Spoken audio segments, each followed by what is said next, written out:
I call to order the meeting of the Finance Committee for Thursday, October 10, 2024. Please rise for the Pledge of Allegiance.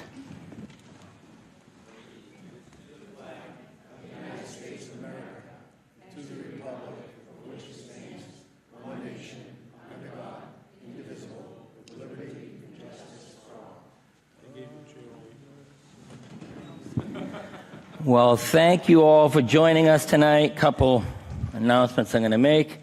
First of all, if you remember, I announced this last night. If you could shut off the ringer on your phone, that would be great. Second is this meeting is being shown live on SMAC and being recorded for future viewing. And right now I'm looking for a motion to open the public hearing. Okay, Carolyn, and then Dave's the second. All in favor? Aye. All opposed? Hearing none. Public hearing is open. First on this list is Article 4, which is to combine water and sewer enterprise accounts. Members of the committee, I sent out an email a few days ago stating that we have in writing from Mr. Tisdale and Mr. Coulter that this will be withdrawn at town meeting. If Mr. Coulter and Mr. Tisdale would like to, speak to that, we could do that, and we can move on with this.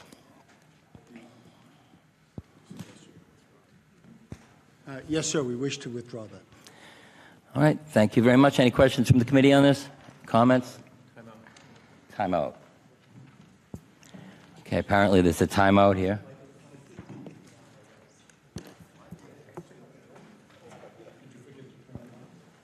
Okay. We back from timeout, Dave? We are. Thank you. Questions or comments from the public? Article 4, which is being withdrawn. Hearing none. Okay. Next item on the agenda, we have Article 1, which is a sunset bylaw amendment. And do we have a presenter for Article 1, sunset bylaw amendment?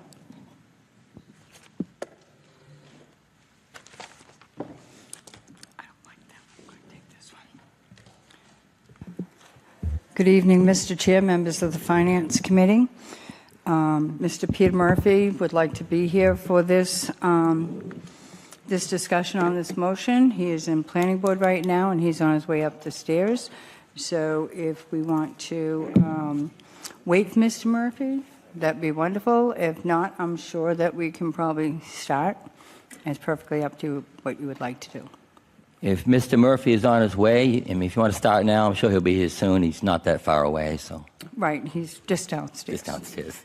Okay, so back in May of 2023, and as discussed by Mr. Murphy last night, the town voted through a petition article to create a sunset clause. That sunset clause was supposed to be written by the town council in a formal bylaw format. It was not written in the formal bylaw format. However, it was still approved by the Secretary of State's office.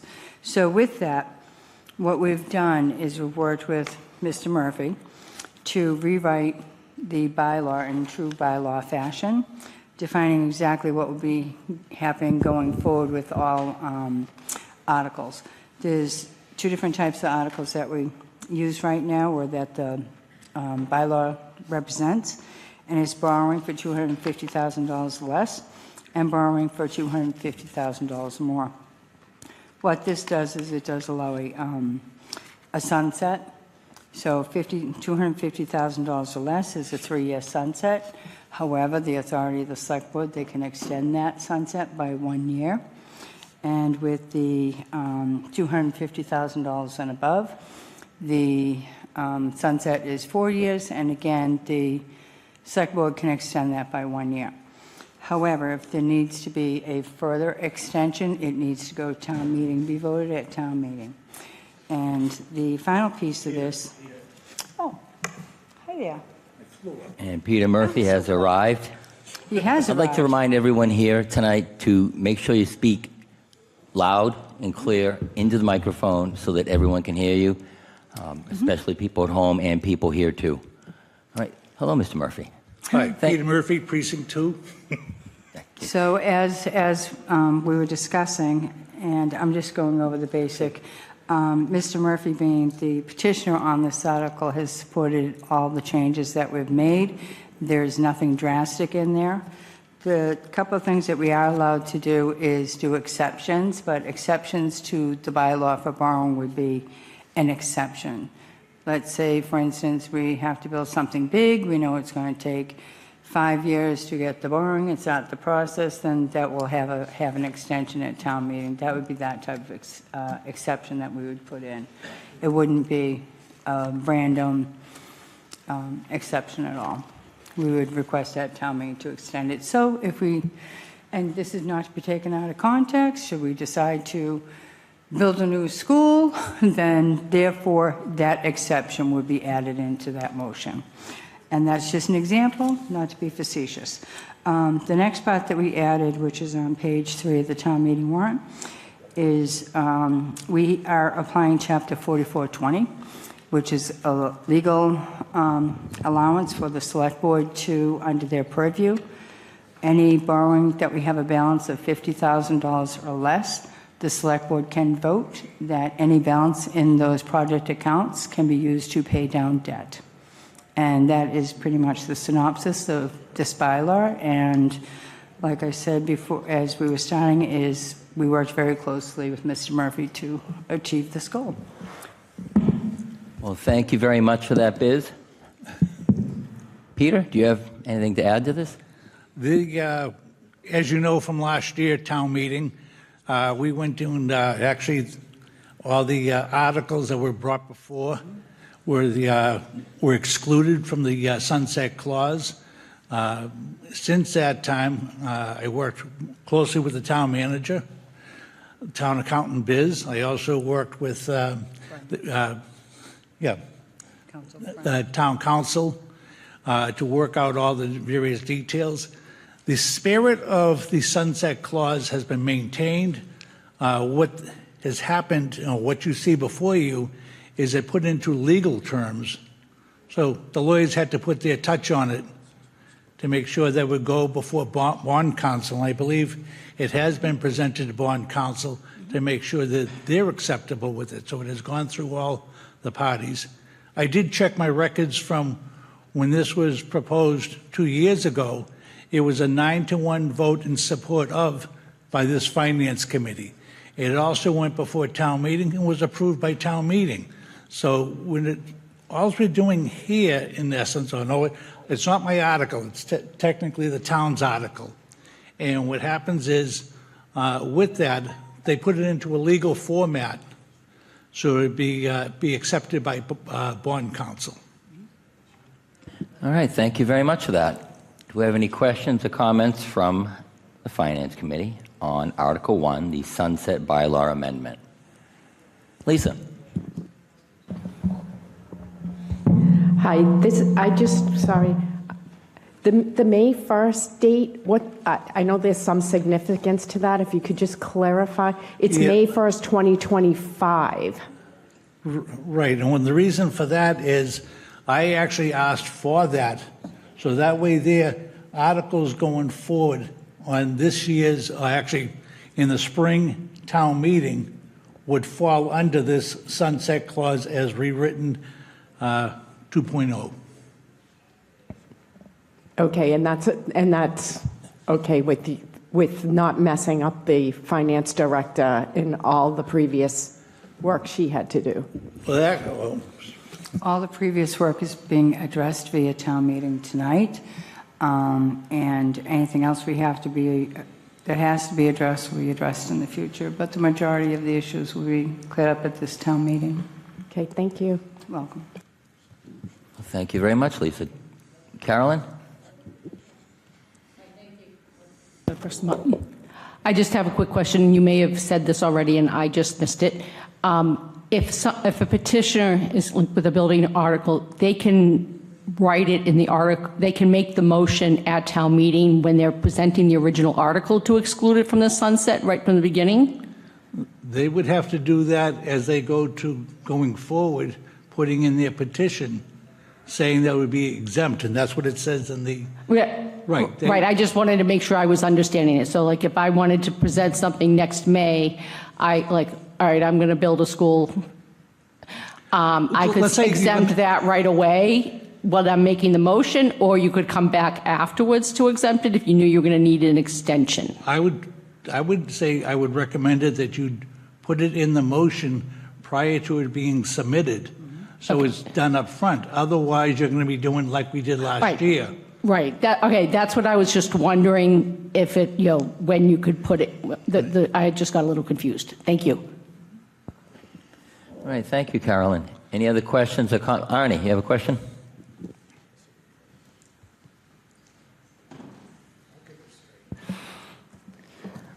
Just a quick question. Paragraph 43-3 and 43-4, very last sentence, it says, unspent and unencumbered appropriations from any restricted funding source may only revert to the same restricted funding source or as required by statute. Could you clarify that for me, please? Yes, sir. What happens is when we go to town meeting, if we have a sewer capital project that we're doing, any money that comes from the sewer department out of the retained earnings, it resorts back to that fund. With the general fund, any monies that are used from free cash resort back to the general fund. And in addition to that, we have used money, if you look at the charts in the warrant, you'll see that we had been using money from building stabilization funds. So by vote of town meeting, the money will be returned to the building stabilization funds.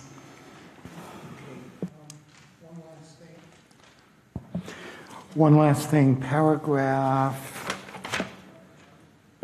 43-7. Last sentence talks about anything in excess of $50,000 if you spend it for indebtedness and whatever it is, and you have excess money, where does that go? When we do have additional funds remaining from borrowing, there's certain things that we can do with it and not do with it. Anything under $50,000, if we have determined that that project is completed, the select board, by their authority under chapter 4420, can actually authorize the treasurer collector and the town accountant finance director to pay down the outstanding debt. So if we borrowed $100,000 5 years ago, and our debt, we still have remaining, let's say, $20,000, and our cash shows that we have $20,000 in the bank, we can go ahead and we can pay down that balance of the debt. Okay. So it frees up some of our debt capacity. So if you have a larger sum of money than that, then No, can we it, cannot. can it go into the stabilization fund? No. Anything over $50,000 requires a specific use. You can reallocate that funding to another project of like size and or determination. So, for instance, I'm trying to think of the ones I have right now. We have funding outstanding. This is hypothetical because I don't have a report in front of me. Hypothetically, we have a school project that we closed, let's say for windows at one of the schools. We have remaining in that account $55,000 in a cash position. We cannot spend that. That would have to be reallocated to another like project with the same lifespan. So if that lifespan is 20 years on windows, then we can take that funding and reallocate it to something else that follows that same category. Thank you very much. I appreciate your explanation. You're welcome. Lisa, you have a question? That was an awesome explanation. So then can I then ask, I heard you say like project, like term. So if we don't have a matching one and there is that leftover money, where can that go? Or how does, I hope that you understand that. No, I understand the Intent. question. And what has to happen is that money does stay out there because we cannot reallocate it to anything else. A good example of this would be the school building the high school that was built. We do have a cash balance that's a little over $1 million that we have to decide what we're going to be doing with that. With that, there's certain laws, rules, and regulations that you have to follow because it is a debt exclusion. You can only transfer that money to another debt exclusion. It has to follow the same guidelines. So, for instance, if, hypothetically, a school, we're going to go ahead and build a new school, we can effectively transfer that cash balance into a new school project as long as it remains in the debt excluded process. Let's say we want to transfer money into the fire department to cover, whatever might be remaining in that project. We would have to go to town meeting vote before we could use that funding, because what happens is that particular project is a 65-35. So 65% is excluded debt, and the balance of 35% is regular debt. So if we want to use that, we'd have to go to town meeting and shift debt from 65-35. So it is very complicated, and we only do this type of thing with the advice of counsel. Just as a follow-up to that, so just using your example, let's just take a round million. Is that $1 million in cash? That's cash because we've taken the money out through bonding. And then my question is, if that's yes, can we also just pay down the debt we've already taken out on the high school as opposed to transferring it to another project? Is that feasible? That is something that can be looked into for the Springtown meeting, but I do not believe so. So rather than misspeaking, I would rather have actual information to share with this board and the public. Okay. Do you want me to send you an email asking that? No. Or you got it? Okay, thanks. I got it. Thanks. Thank you, Lisa. Any other questions, comments from the committee? Dave. Thank you, Vaughn. Thank you very much, Elizabeth and Mr. Murphy. Appreciate you coming in. I remember when we had those deliberations, the vote here, the vote at town meeting, and we didn't think too much about exceptions. We were thinking, wow, this is great. We're going to actually have a time limit. They're going to sunset, and that will close out these projects, and then everything will just keep flowing, and we won't end up with decades worth of money just hanging out there. We'd be able to close those accounts out. So what I saw since then was a lot of articles that just put these words at the bottom of their article that said, except for not abiding by the sunset, not abiding by the sunset. So they always, when would you ever not put that clause on your article? I don't understand, I could understand when you talk about these giant projects that could clearly not be done in 3 years. But it seemed like almost any article of any size could get that label put on it, and no harm, no foul. It's as if the bylaw was moot. It didn't even have any real teeth in it. All right, to answer your first question first, we talked about when this sunset clause, 1.0, came about 2 years ago. Actually, this is the third edition of this. When that came about, there was always that option to to exempt it from the sunset clause. And that way there, any article could have done it. And that's why last year, because that clause, that statement was in there, they were able to do that. And I was approached by both town manager and town council prior to town meeting saying, there's an issue with this going before bond council. They're not going to be accepting any articles. And it would have tied up all the money from last year's spring meeting. So that's why that statement was put on to every single article. Now, in theory, yes, any article could do that, but in true presence of the article, it shouldn't be there unless the project's going to, run into a long period of time. Let's take the fire station, for example. I think we're into the third year of that, maybe, and I'm not sure how long it's been taken for that. But that's something that was over $250,000. It was a long term. The select board on something was over 250, they can extend the article.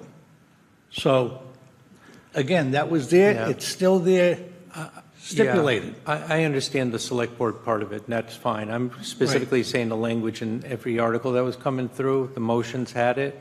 So I was thinking, well, that wasn't, in the spirit of what we were trying to do, because it almost becomes like pro forma. Oh, you always slap that at the bottom of every motion. It just, and then the train of all the articles are coming through, it's like, oh, yeah. And then I wondered who would be the one who, oops, I forgot to put that in there. I don't know what situation would somebody say, no, I want to make sure I abide by the bylaw. How many motions do you anticipate ever using the bylaw if they could use that language?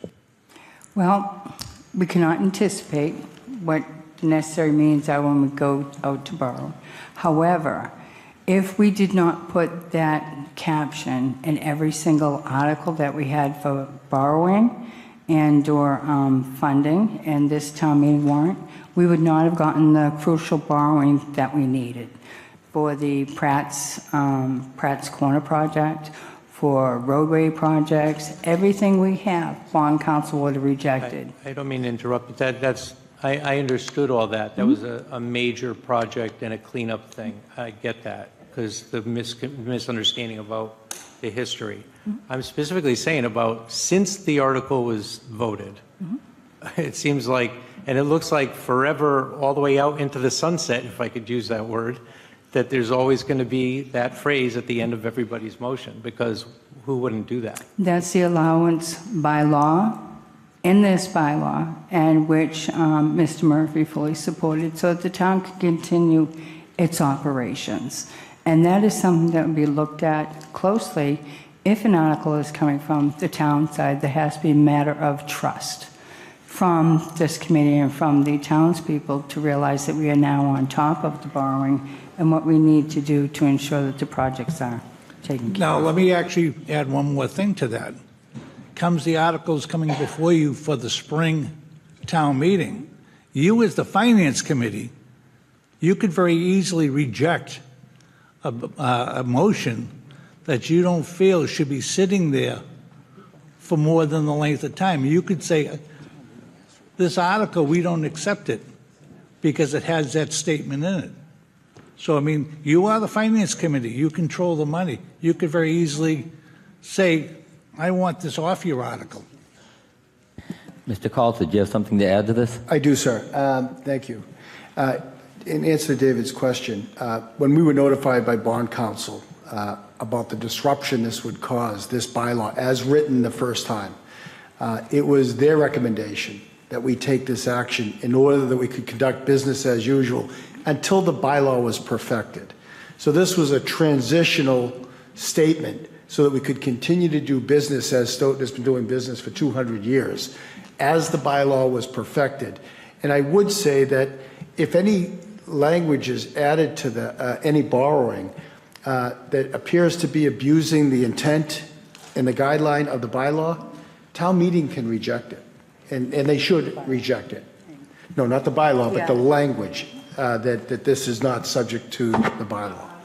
This was just simply a transitional measure as directed by bond counsel. And once again, I'm totally comfortable with what you were doing. It should not be a I'm totally practice. comfortable with that. I'm just going to the spirit of what was voted on just 2 years ago to now and beyond, and how I didn't see any kind of like sunset happening on future articles beyond the fix. After everything's cleaned up and fixed and the language is good, it seems like we're going to continue in the operation of like, oh yeah, that's the boilerplate you put in. That's not an incorrect assumption, David, and with all due respect. In the petitioner has worked with us closely on this and understands this.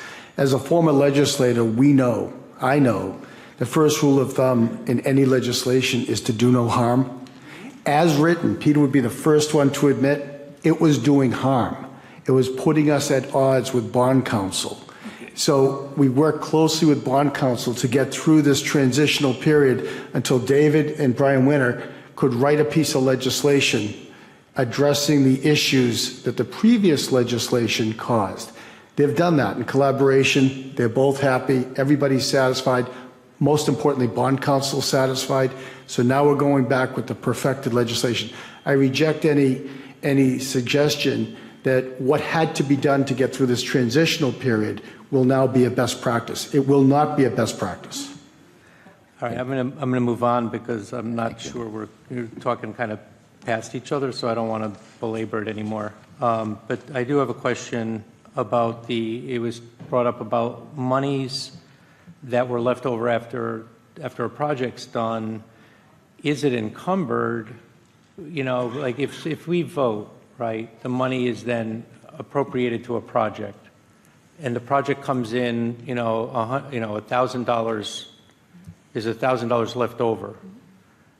Is that money considered appropriate, encumbered, if it's no longer needed for the same project?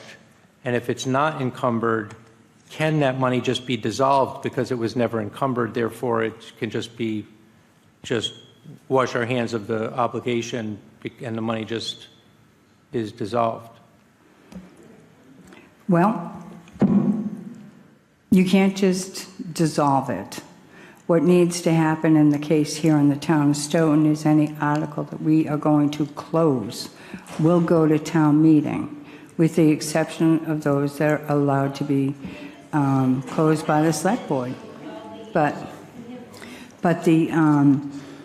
it's the legislative body who makes that decision. We make the recommendations, and the finance committee, you can make your recommendations, but the end result is the legislative body, AKA town meeting members, who make the decision of the disposition of those funds.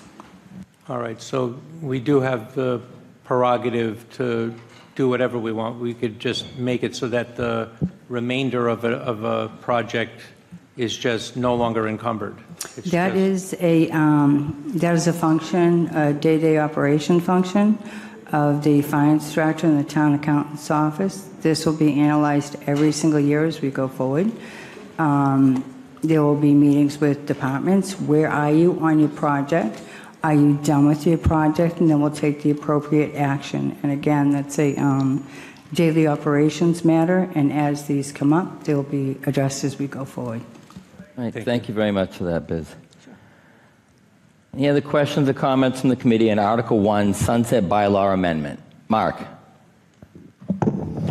Thank you. Good evening. My question's under Section 43-5, the exceptions. But the Community Preservation Act funding will be excluded from this provision. Why are we allowing a committee to set up their own laws? Well, the Community Preservation Act does follow under this bylaw, of which they are aware they are following under this. They, as their own committee, can set up their own guidelines, but they still have to follow this bylaw. It says that, no, this says that they're excluded. Oh, hold on. Because they are a special revenue dedicated expenses, and it falls under the guidelines of the Community Preservation Act at the state level. They have certain leeway that will exempt them, and the only way we can close one of their articles is actually to have them close it. Yeah, but shouldn't we be setting the law for them and not them making their own laws? Well, what I will say is I'm not a lawyer, and this was written by the lawyer. That may be a question that we want to defer to Brian Winter. We'll make a note of it and see if we can get an answer for you by next week. If you can, you know what I mean? It just seems weird that a committee can make their own laws, or rules and circumvent the town laws. It just doesn't make sense to me. I know that they follow strict guidelines and everything, but they should not be exempt. They should still follow the basic law. Well, if they want to go above and beyond our sunset law, that'd be great, but they shouldn't be able to go underneath our law, you know what I mean? Well, like I said, we'll follow up with Attorney Winter and get a response from him, and we'll have something for you for next week. All right, thank you. You're welcome. All right, thank you for that, Mark. Any other questions or comments from the committee on Article 1, Sunset Bylaw Amendment? Hearing none. Any questions or comments from the public on Article 1, Sunset Bylaw Amendment? Cynthia Walsh, please identify yourself for the record. Cynthia Walsh, 1096 Park Street, Precinct 3. I'm also the chair of municipal operations. And my comment is, you have no idea how picky bond counsel is. Twice, I've had to submit my notes for meetings to be photocopied. They've demanded to see that. They're not satisfied with the minutes. They want to see the chair's notes. They're extraordinarily picky. Thank you very much, Cynthia. Mr. Anzavino, please identify yourself for the record. No, I'd be pleased. You took a shower today, right? How you doing, Peter? Yeah, John Anzavino, Precinct 4 Town Meeting Rep. I'm hoping, I might have missed it, but statements were made that if money was left, the project was done, there was money left, but it was over the 50,000, we could transfer that. Can you define who the "we" is? Does that have to go to town meeting, or is that just, what is a town meeting? Town meeting is the authority who can transfer any funding from any project to over $50,000, and it's not up to anybody else to do that. Thank you for that clarification. It was just because of the way it was stated as, you know, we would do this, and I just wanted to make sure I knew who it was. The other question I have is this. It was already brought up, you have a date that this is going to start, which is May 1st of 2025, so that you know what articles these are applicable to. And it made reference to anything in the past that was in error or what have you, becomes moot. But if I'm not mistaken, last night, there were articles before us saying the money had been there, but now the sunset provision was being applied retroactive to those, and that money was no longer available. But I looked at the sunset proposal that was passed, and they gave a date when that was going to start, and it was going to be after the thing was approved. So how can you explain how and why a sunset provision, which was voted to start at a certain point, was then made retroactive before that was even approved, and now we're looking for funds that were already approved and could have been available for those projects? You know that? I did get all that. Again, we are acquiescing and working with bond counsel because they had major concerns on how the petition article was written. So in order for us to ensure that we are following this to the spirit, because to bond counsel, they did not feel as though it was clear. That's why we took the position to address all these immediately so that we can start fiscal 2026 and close out 2025 with a clean slate.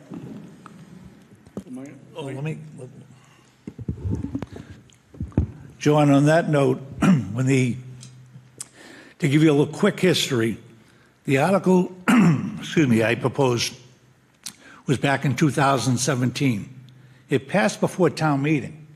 And what happened was it never got sent to the Attorney General.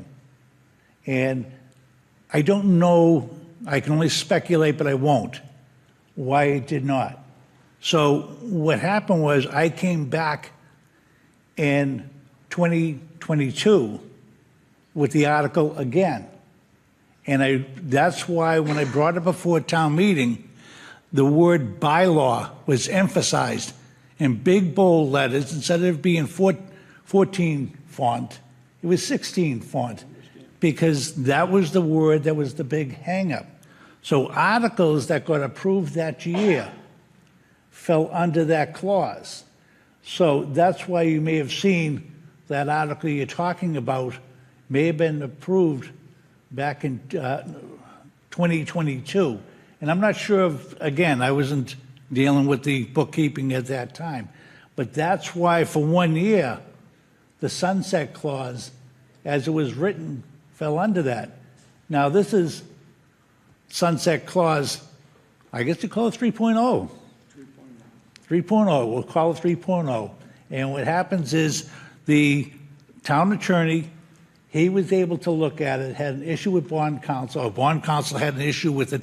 He worked with them, we worked with Biz.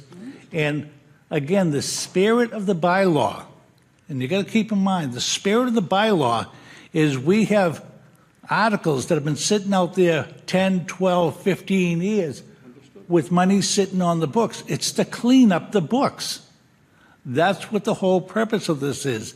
And I think that if the town accountant can probably tell you how much money is going to be released, and I'm not sure where it's going to go, but I'm just going to say it's going to be cleared up of all these different articles, that money that has been sitting in there that we've been paying interest on. So that's what the whole point of this is. The attorney, Biz, and the town manager, we all work together on this to make sure that it's satisfied bond counsel, the attorney, and the accountant, and the town manager. And the spirit. In the spirit of the law that I wrote it. Thank you. Well, thank you very much. I understand all that, and I appreciate. So the answer to the question then would be the articles that were being spoken about last night, having now fallen under the sunset, must have been passed when that was in place. Yes. That's what you're saying. That would be the short answer. That's the short That those articles must have fallen under Without- that sunset, not that would be prior to that. Because if it was prior to that, you don't normally go backwards. And they wouldn't have been applicable to those. Okay. Just like this one is specific that it's going to be May 1st of '25. Anything passed after May 1st. I would also like to do a point of clarification. Every single open project article was reviewed with the department heads, and they have verified that they can close. So whether or not they were prior to the sunset clause article proposed and approved at town meeting of May 2023, this is the legal way that we can close and alleviate the expenses from our books and take funding and utilize it for other necessary projects for the town. No problem. I was just curious. I thought what I heard last night was they weren't expecting that sunset to kick in, and they thought the money was available, and now it's not. So, but that's why I was asking. Thank you. That's all right. Thank you. You're welcome. Thank you, Mr. Chairman. Thank you very much, Mr. Anzarino. Any other questions or comments from the public? Article 1, Sunset Bylaw Amendment. Yes. Please identify yourself for the record. Yep, come on up.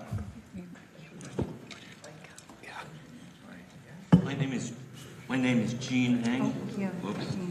Please, there you go. All right, thank you. My name is Gene Ang. I live at 74 Erica Drive.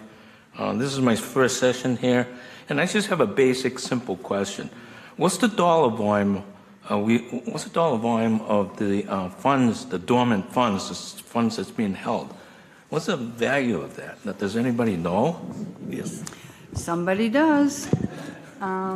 What we have right now is we're reallocating $368,560 to cover, we're closing old articles to cover capital projects for the school department for this town meeting coming up in November. In addition to that, in the town meeting warrant, we have, let me just get to the right page, one moment please.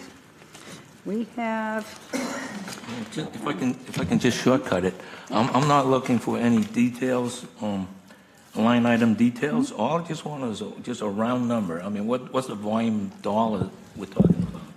right now, 380,000? right now for the ones that we can close and that the select board closed, we're looking at over $400,000. Okay, do you have a number in total? Well, you just didn't want it. So therefore, we have $286,000 that will be going back into the general fund, et cetera. So that's 500,000, almost 600,000 there. The CPC is different, so they have their own funding. They have 23,000 that will be going back. Addition to that, we've got 193,000 that will be paying down our debts. Now we're at what? 750,000. And for future reallocation, we've got approximately just under $2 million. And that's due to borrowing that we've taken, that the projects have closed, but we have to follow certain laws in order to get that money reallocated. Okay, well, I thank you for that. And You're I can welcome. see the importance of trying to resolve this and reconcile and move the money forward so we become, so we can use the resources to help out the town and benefit the citizens. I mean, that's a great bylaw. Or Thank you. all right, so thank I'll you. say thank you, because this is the third time. With vote of confidence. Thank you very much. Any other questions or comments from the public? Article 1, Sunset Bylaw Amendment. Hearing, Lisa, do you have something to add to this? Yes, this may relate back, when you just said there's 2 million for reallocation, does that relate back to what you're going to look into in terms of what can be reallocated and how to pay, if it can be reallocated back to paying down its own debt? Or are those two separate things? No, it's the same thing. Okay. So I have a few articles. It might be less than 2 million, but it's right around that area. So yes, we want to reallocate as much of that funding as we can to like projects, and or if we're allowed to pay down debt with that, it will again be recommended through town meeting article and through motion in the spring, and it will be up to the legislative body to decide what to do. Thank you. That's it, Vaughn. All right, thank you. Any other questions, comments from the public? Article 1, Sunset Bylaw Amendment. Hearing none. Next item on the agenda, Article 2, FY25 Supplemental Budget. Biz, would you like to present Thank you. this? Thank you very much, Peter. Thank you, Peter. Nice job on this, too. I really like Again, this. for the third time. Okay. So we do have a supplemental budget issue that we need to address. And what it is our retirement contribution to the Norfolk County Retirement was actually under budgeted at the town meeting in the spring. And that has to do with various discrepancies, new department people, old department people, and just not relaying the proper data. So right now, we would essentially have to be paying $539,000, but our treasurer collector, Paula Newt, worked with, because if we pay by a certain date, we do get a discount. So Paula Newt, our treasurer collector, worked with Norfolk County to allow us to still receive the discount on the balance due. We paid everything but the balance due, and the balance due is $379,402. So if we had this information in the spring, it would have been in the spring budget. So that is part 1 of Article 2. Article 4, whichever article number it is. The second part is we have made some managerial changes. And to be clear and transparent, I had spoken with the town manager to put on this article that we're shifting budgets so that when it comes to the budget for 2026, everybody's aware of the shift that occurred. We no longer have an internal auditor due to retirement. The town manager and I discussed the needs of the finance offices, and the town was better suited to hire a staff accountant. So we have now the assistant town accountant, and we have a staff accountant. So we also have a $4,625 shortage in our audit payment for fiscal 25 that we have to make, again, due to various reasons.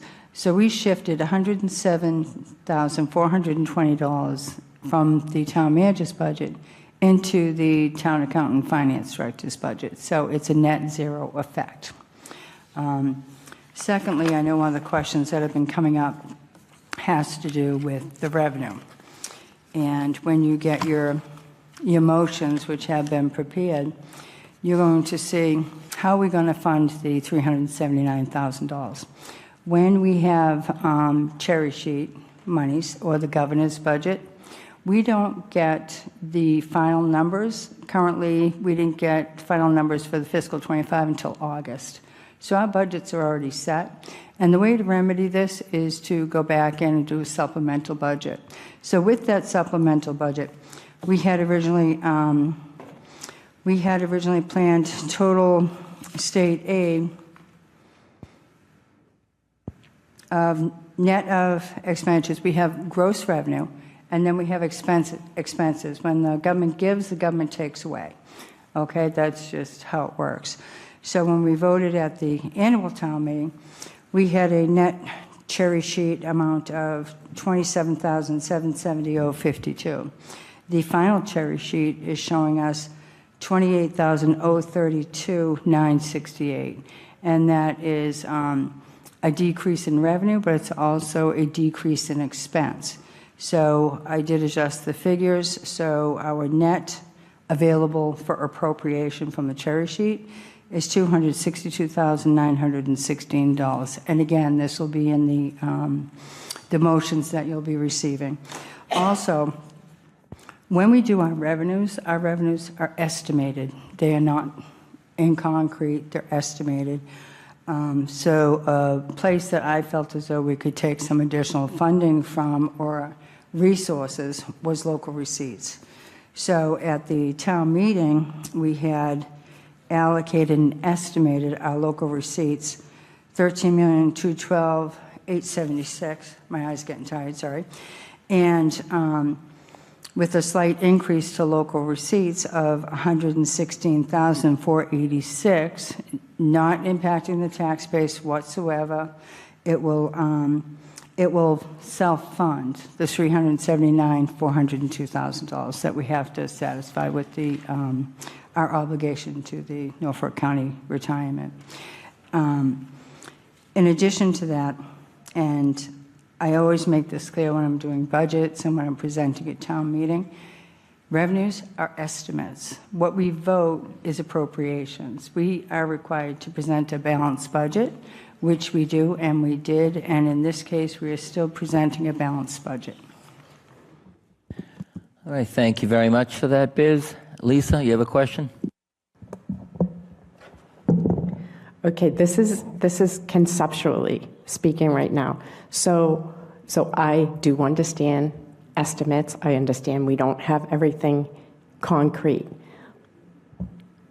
But that being said, it's very prudent, I would think, to have guardrails in place, not only on the revenue side, but what I'm hearing is that there's a potential to over budget. So to compensate for those estimates, we can offset that by setting up the guardrails again on revenue and in being cognizant on our expense side. I'm just curious as to what policies are in place, if any yet, or what policies we could put in place to alleviate any deficits or concerns. Well, quite simply, with cherry sheet revenue, because we begin our budgets with the governor's budget, and that's how it starts. If, and this happened in, I believe it was 2009, there's what's called 9C cuts, where the governor cut everybody's money. All of our cherry sheet revenue was reduced, all of our cherry sheet expenses were increased, and going back historically, for those who've been in this arena for multiple years, departments had to cut their budgets. We had to go back to town meeting and cut budgets. And should that happen, that we don't have enough money to fund our budgets, then we will come back to town meeting and cut the budgets in order to be fiscally prudent. All of these things, budgetary-wise, there's a requirement that we have to have this done before our tax rate is being set.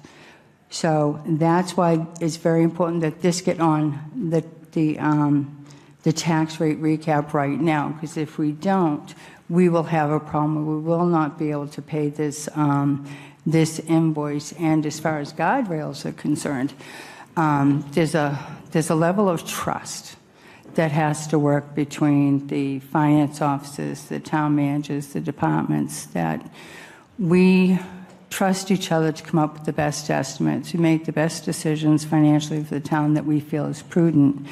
I have 20 years experience in this business, And I have never had an issue where my budgets have been off, and I'm very proud of that. In addition to that, I teach budgeting. I'm the education chair of the Mass Municipal Auditors and Accountants Association.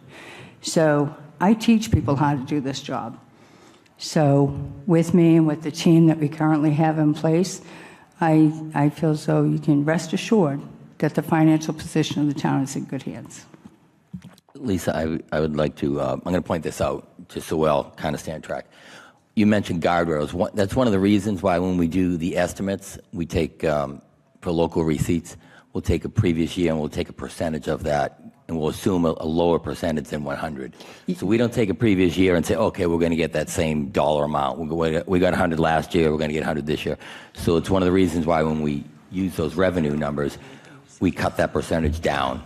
That's one of the reasons Correct. we do that. But I haven't heard a percent that we do there. That's what I'm looking for.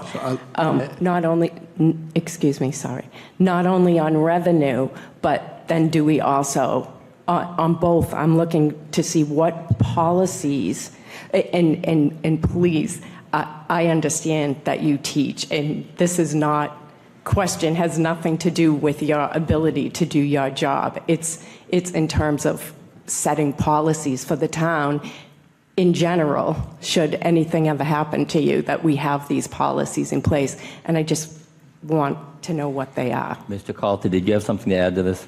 Yes, you've done this? Okay, thank you. In terms of policies and guardrails, we enter the budget process beginning next Tuesday. So it'll be 2 full months of budgeting where we analyze every line item on the expense line and every line item in the revenue line. Lisa, you were looking for a number. On that particular revenue category, we forecasted 86% of the previous full year's actual revenues. And where we get that number from are a number of sources. This Tuesday night, I will make a presentation before the Select Board of what's called proposed budget guidelines. And in those budget guidelines, we go through every revenue category. It's actually number 1 in the presentation. And we talk about what we're going to present in terms of percentages of the previous full year, which in fact would be a year and a half sooner. And presuming that the economy goes up on meal taxes, on House 1, House 2, Chapter 90, Chapter 70, SOA, local receipts, we're actually forecasting a reduction in revenues so as to try and be conservative. On the expense side, we do a bottom-up budget.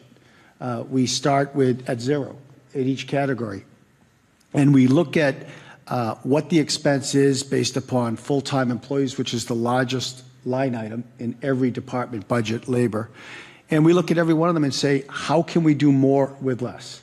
And as you recall, last year we introduced this whole concept of, as opposed to hiring a full-time facility manager for $90,000, which had been in the budget, we added that responsibility to a full-time senior staff member for $15,000 and saved $75,000 that we could reinvest somewhere else. We do that on every single line item in the budget. So by the time we present to the FinCom, we can talk about every line item without notes because we take a very conservative approach to estimating revenues, and we take a very bottom-up, zero-based budgeting approach to building the expense line on every single department. We go with hard numbers on the big expenses, like debt. We budget that right to the penny because we know a year in advance what that's going to be. We make conservative assumptions. For instance, what you'll hear on Tuesday night is we're assuming a 4% increase in health care benefits, a 10% increase in general liability expense, which is the running rate, and we can calculate what our exposure is and therefore what our increase is going to be. We're forecasting a 3% COLA increase for non-union people. So it's not the COLA on top of what they get in their steps. It's for the people who don't have steps in a CBA. So we go through every one of those budget assumptions. We present it to the board, and the board will amend or accept as written, but we'll walk out with budget guidelines, and then that next morning, we start with Biz in the room, myself, Mark, HR, and IT as the budget committee, going through every single department, line item by line item by line item. And that's why by the time we get here, there's not a question we can't answer, because we do it line item by line item. So frankly, when it gets to the FinCom and we do DPW for, that's a big one, right? An hour, we've spent 50 hours on it. When we discussed police department, we've spent 50 hours on it. How we've reorganized, what the staffing levels are, how many are funded, how many are not funded, how many short we are. When we're 10 short police, a strategic decision is, do we fund, assuming we're going to have those 10 police on in next fiscal year, which is a year away when we're doing the budget, and we have to make okay, a bet. I get. Those are the guardrails. I get that. You mentioned debt, if I may. I have with me tonight the debt management, because I know we had Hilltop here in April, and they said how low our debt number is inside the budget. So you just mentioned debt a moment ago. Are we, when I say we, is the budget committee team looking to bring that up to standard? You know, it's between, the best practice is anywhere between 5 and 10%. I have a handout here if anybody wants it from the state. We don't really want to go too far off track, because There are two different things. There's the policy that the selectmen, in collaboration with the FinCom, decide as to what our best borrowing strategy is, whether it's inside the levy or outside the levy. That's a policy decision. That's not our decision, right? But once that decision is made, we account for every penny of principal and interest in our obligation in the market. Oh, I'm not questioning that. Yeah, but the policy decision is above our pay grade as to whether we're in the levy or outside the levy. Okay. Right, thank you very much for that, Mr. Coulter. Thank you. We don't want to get too far off track. This supplemental budget is essentially two pieces. Is that correct, Biz? One is a transfer of money from the town manager's budget to the accounting department. Is that correct? Yes. Okay. And that money is to fund an accountant in the accounting department. It's moving the internal auditor from the town manager's budget into the funding into the town accountant's office. It's not a new position. It's just a shifting of funds. The staffing remains the same. So there will be no internal auditor, but you'll hire an accountant in the accounting department, right? Correct, of which we have already hired a staff accountant for the accounting office. And then the position is going to be removed from the town manager's department. Yes. Thank you. You're The welcome. other part of this supplemental budget is to pay for the retirement money. Correct. Okay. And those are the only two pieces here. Yes, sir. Okay. And the funding for that is through the Cherry sheet? well, it's not through the cherry sheet exactly. It's Final cherry sheet adjustments and you're local adjusting that, receipts. and you're adjusting the In revenue. Local receipts. local receipts on it. Correct. Okay. So do we have any other questions from the committee on Article 2? Dave, No, okay. you had your hand up. Yeah, I did, and then I saw Ernie's. Thank you, Vaughn. All right, so the sources that we're talking about are going to be available ongoing, because you know, when you saw the change, and you had to obviously fix the Norfolk County, I get that one. But you also needed the extra money to change the position and add a position in the accounting office? We're not looking for extra money. It is a budgetary shift only. Only, okay, so that's a moving net- funding from that's the net- town manager okay. into the town accountant's office, which is net zero. Net zero, okay.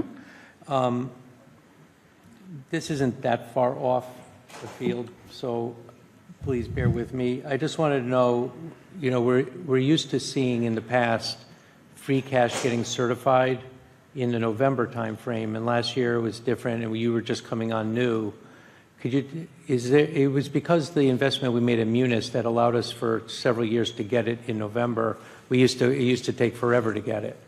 Is there a chance that we will see free cash, I know. Let's Vaughn. I try to just stay wanna- on topic, though. I mean, we don't want to get into a free Well, cash it's- discussion for Well, 45 minutes. we're on the eve of potentially getting it certified. That's why I'm asking. But it's Miss- not Miss- part of this article. Yes, Biz. Mr. Laurie, members of the Finance Committee, that's a day-to-day operational issue.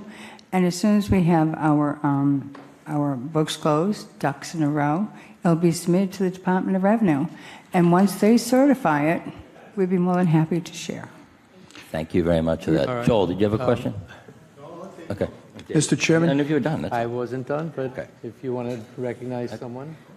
continued. Okay, thank you. It was mentioned recently, I believe it happened on the Select Board, where the Collins Center was given the financial policy statement to work, and it was originally expected an estimated time of September. And it would obviously be a great thing if we had it in advance of the upcoming special town meeting. So I didn't understand what resources, if you outsource the project to have the policy document done, what resources are used by the town to help them do it? Sure. Through you, Mr. Chairman. You can't totally outsource the drafting or the crafting of a financial policy manual. It's got to be a collaboration between our finance team and the drafters from the Collins Center. The reason it's been put on hold, and Mr. Chairman, I wanted to say this to the FinCom anyway. This is the time to say it. See if I can say it clearly. Our books are a mess. Our books, our financial books, are a mess. And they've been that way for over 2 decades. There's never been a true closing in the last 20 years. There's been gimmicks. The bottom line is accurate, but there's been gimmicks, shortcuts, rabbit holes. And so the reason we changed, the reason we eliminated the auditor's position is because Mr. Tisdale, myself, and Biz are so deeply involved with the business of the business.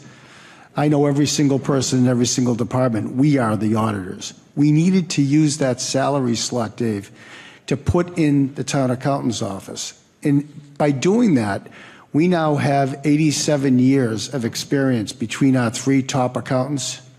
Both the other 2 accountants in the office were both town accountants or finance managers in their respective towns. Brilliant people. Because we decided 6 months ago that we're going to take on the challenge and have it done within 24 months to make these books the best of any municipal government, as long as we have a teacher of municipal finance directing it. So we had to put the Collins Center off because between the Sunset Challenge, which, as I said, is over 400 hours in the past 4 months, and trying to finally clean off the spaghetti that's been thrown against the wall in terms of financial reporting for 2 decades, it's a full-time job for these 3 ladies who are consummate professionals and educators in municipal finance. That's why we had to put the Collins Center off, because we can't spare any of them for 5 hours a week to sit down with Collins Center to collaborate. Can you provide any context? So we'll get there. I'm sorry. Through you, Vaughn. Thank you very much for that, Mr. Call. Can you add any context as to what the accounting office has to do to help the Collins Center with the work? Mr. Calter, I'm going to stop you for a second here. We would like to keep the discussion relevant to Article 2, which is FY25 supplemental budget, which we've discussed as 2 parts to that. Excuse me, if I may, Vaughn, this is all informative, not only for myself, but all our new members and the audience watching that wants to learn this stuff. So it is invaluable. I am not questioning whether it's informative. Well, he's the vice chair of this committee. I understand. So I I'm think well we aware of owe that. him some respect. Financial policies impact everything about the budget, including this article. So just because it expands beyond just, Article 2, doesn't mean that it's irrelevant to Article 2. But the public is watching and here Yeah. for Article 2, and we'd like to keep the discussion relevant to Article 2. It's relevant because it covers Article 2 and beyond. It's just I that you understand don't that, want to and I have accept allowed a beyond. lot of latitude on this, and I'm trying to keep this somewhat on track. Okay? All right, let me just say, it was mentioned about debt service, okay? I'm not It was questioning whether it's mentioned. Debt I just don't service- want to get into a Collins debt Senate service is- discussion and all. Debt service is laced throughout the entire conversation Yes. tonight, okay? And that's what I'm talking about. Mr. Chair, if I may, I'm Yes, not Biz. trying to be disrespectful, but these questions are not on the agenda. These are not questions that can be answered in a 2.5, 3-minute conversation. So I am respectfully requesting that we move on from the Collins Center, which is an operational issue that we are dealing with that is fully under the purview of the Select Board and the Town Manager. Thank you. Thank you. Would it be more, through you, Vaughn, would it be more appropriate to submit an email to get these questions answered in writing and to give you more time to do so? If I may, Mr. Chair? Yes, Biz. Every email that comes from members of this committee disrupts the operational services that we're trying to provide to the town, and they take time to answer. The concentration right now under my purview is to close the books, get our town meeting completed, and to also prepare for the recap. And there is not time to answer random questions. Thank you. Thank you very much for that, Biz. Okay. Joel, do you have a question? I was just going to say, through you, Vaughn, it is the Finance Committee's job to vet these exact type of questions for the town and the taxpayers. That's absolutely so true. It is in the purview, and it is why we hire people to answer these questions. But this is not part of Article 2, and this is not on the agenda. Well, We're trying to stay on that's track. why, with respect, I offered to submit an email request, which I will do. Thank you. Joel, do you have a question? Lisa? You sure? Dave? Okay. With your permission, Mr. Chairman, I'd like to ask a question about Article 2. That would be great. Thank you, Joel. My pleasure. How will this show up on the Munis report? Once it's voted at town meeting, the budget will be adjusted, reflecting the $379,402 for the additional appropriation. And once it's voted at town meeting, that we are openly transferring the budget from the town manager's office to the town accountant's office, it will also show up on the Munis system. As a transfer? Yes. A net zero transfer? I'm sorry? A net zero transfer? A net zero transfer. Now, yes. how about the other one? The other one will be not a net zero transfer. We are effectively increasing our budget by $379,402, of which our revenues will also reflect that increase. All right, so when you close the books for fiscal year 25? Okay, and we take a look at the final Munis report. Right now, my anticipation is to see an increase in the current budget over the original budget of $329,000? $379,402, and yes, there will be a budget revision.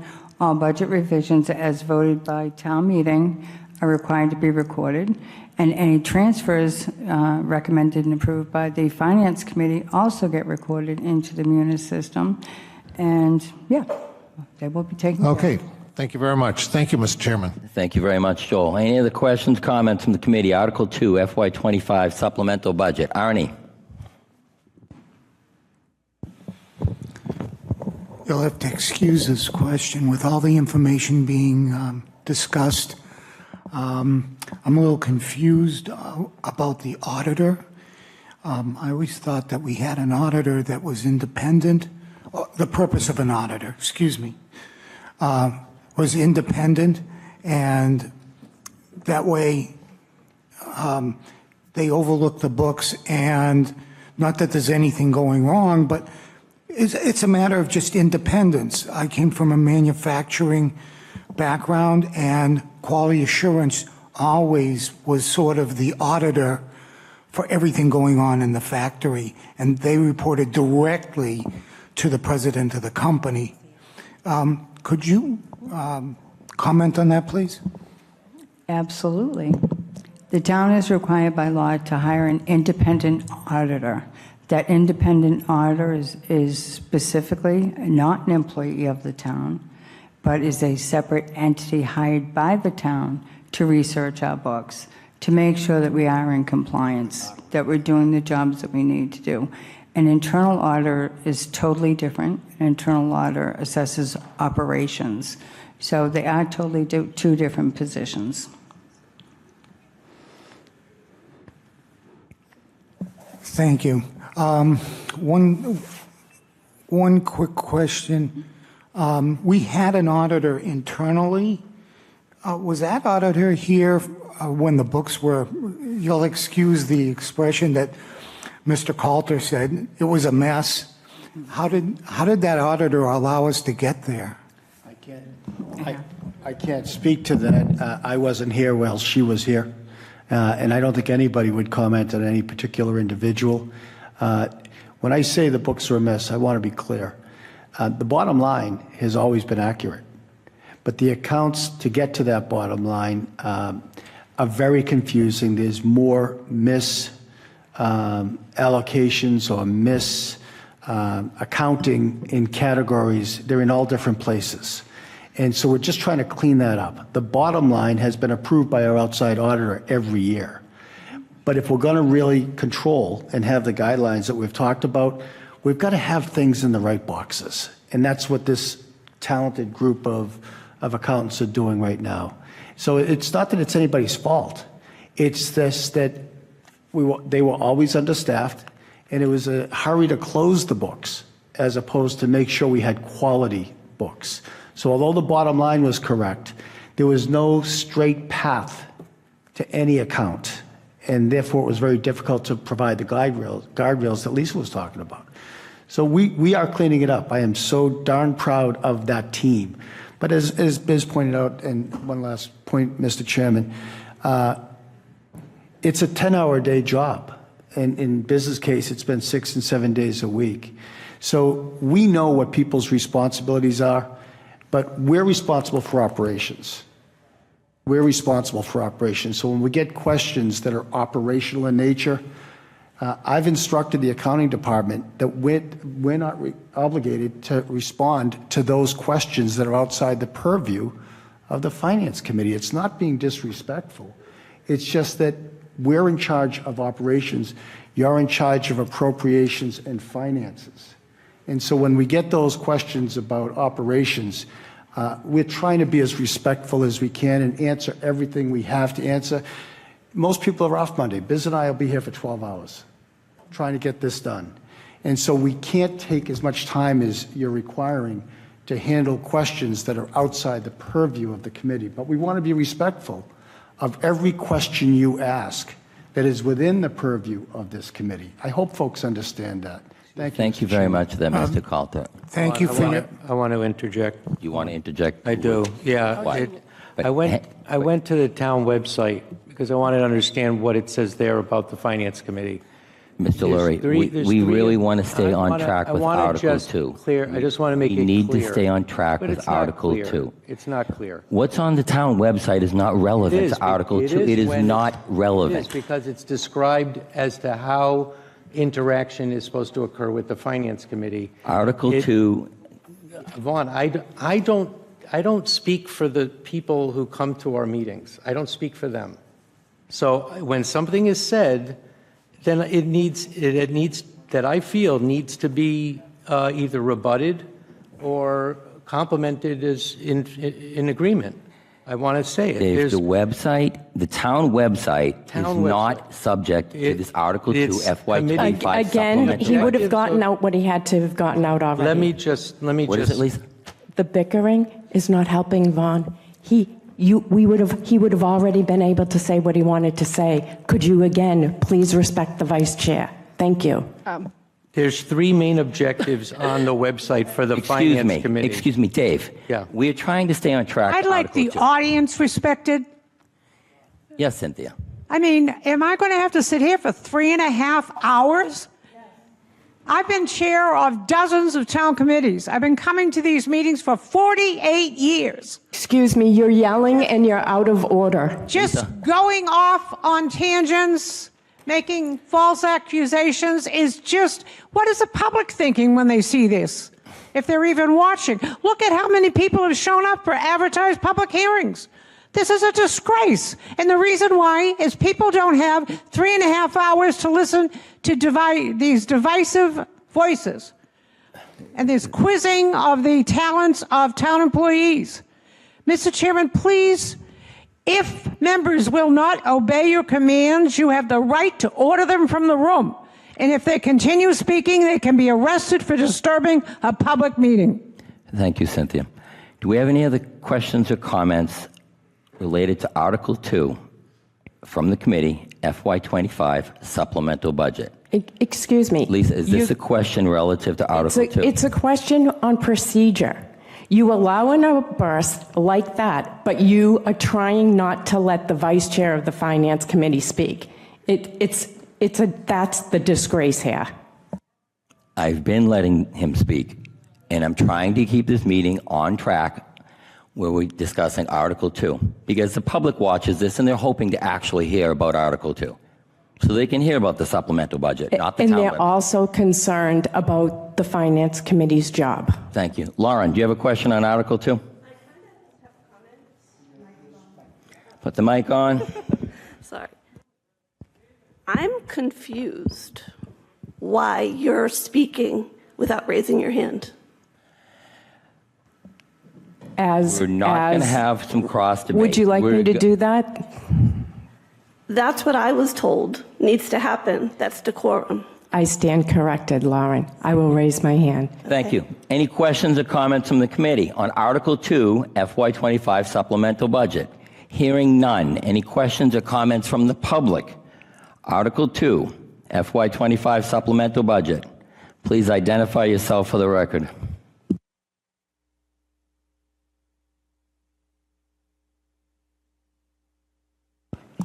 Pat Colburn, Precinct 4. I am a member of the public. Last night was painful. This is disgraceful. My question is for Article 2. The $379,000, I understand mistakes get made. I'm not trying to point fingers. I should know this, but is that a number that was given to us by the retirement board? Or is that a number that somehow we goofed internally? Typically, this number is given to us by the retirement board. However, during the budget process, an estimate was made to cover $8,055,000. So when the final figures came in from the retirement board, it was in August when they were recognized. So as soon as we received that, it became part of our town meeting warrant addressing. Now, correct. So it was underestimated. Going forward, the finance director is included on all correspondence for Norfolk County retirement estimates that will be coming in for the budget, and that will be shared with the budget team. Can I just follow up quickly? So basically this is, I'm sorry, I don't mean to yell. So this is basically an odd occurrence. It's something normally when you're doing, preparing for the town meeting in May, you've got a pretty good handle on the numbers. This was just a one-off. Correct. Okay, thank you so much. You're welcome. Thank you very much for the question. Any other questions or comments from the public? Article 2, FY25 supplemental budget. Hearing none. Next item on the agenda. John, did you have a question?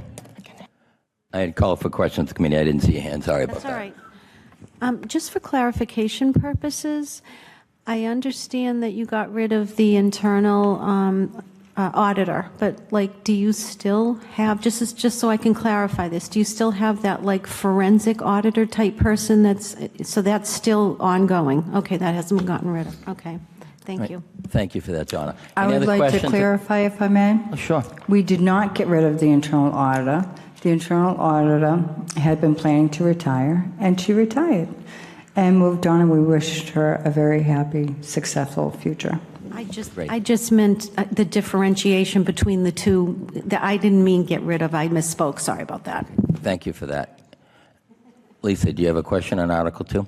Yes, thank you. And the final question, I did send you an email with regard to the revenue sheet here that you said you were working on for 24, 25, and it would be estimated for 26.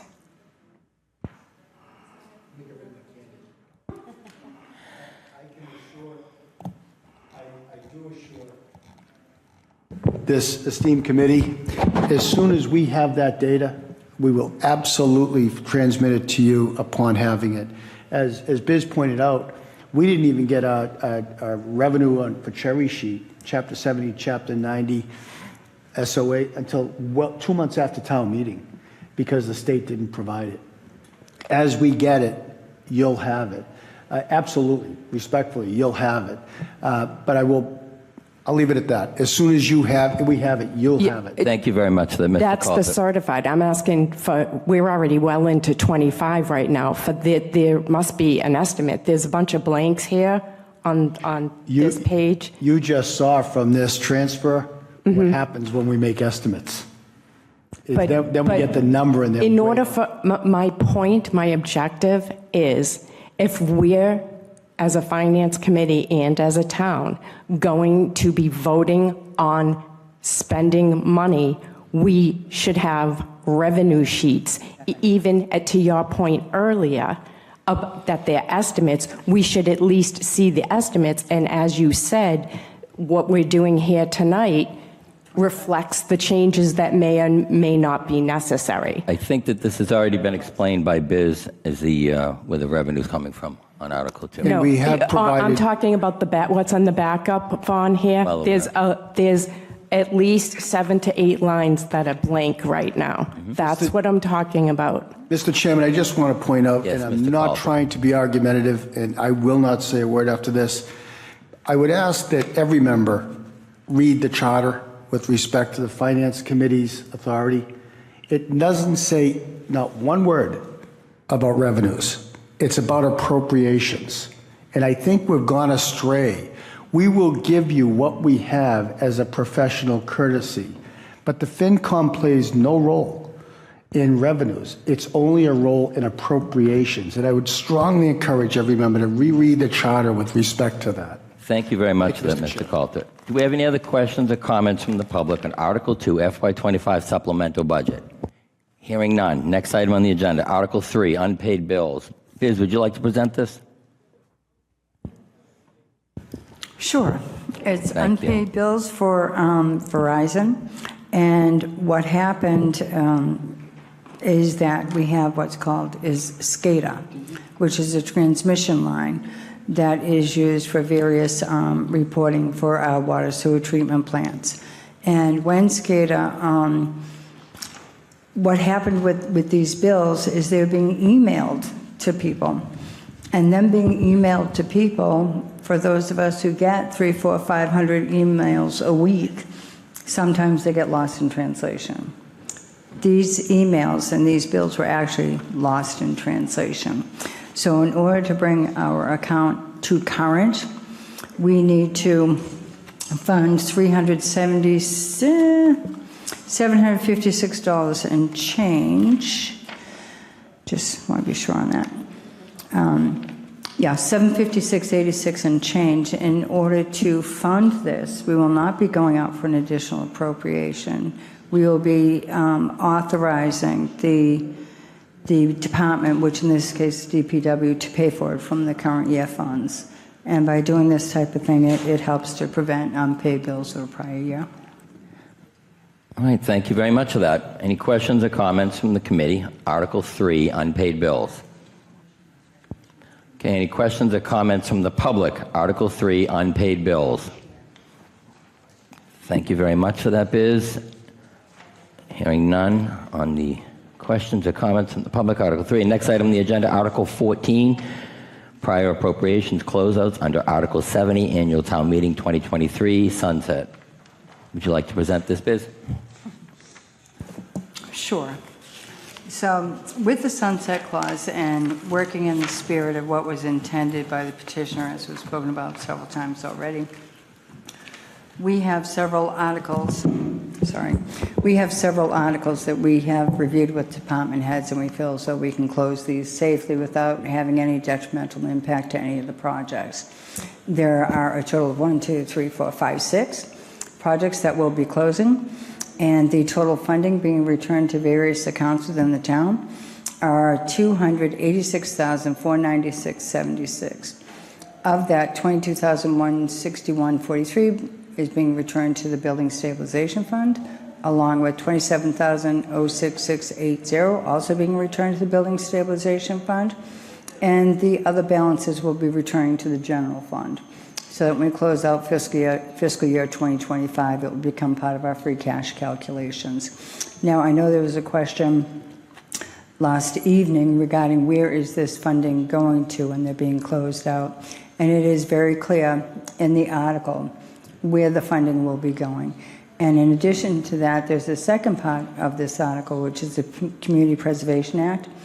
Community Preservation Act is committee, they're the only ones who can put these articles on for close.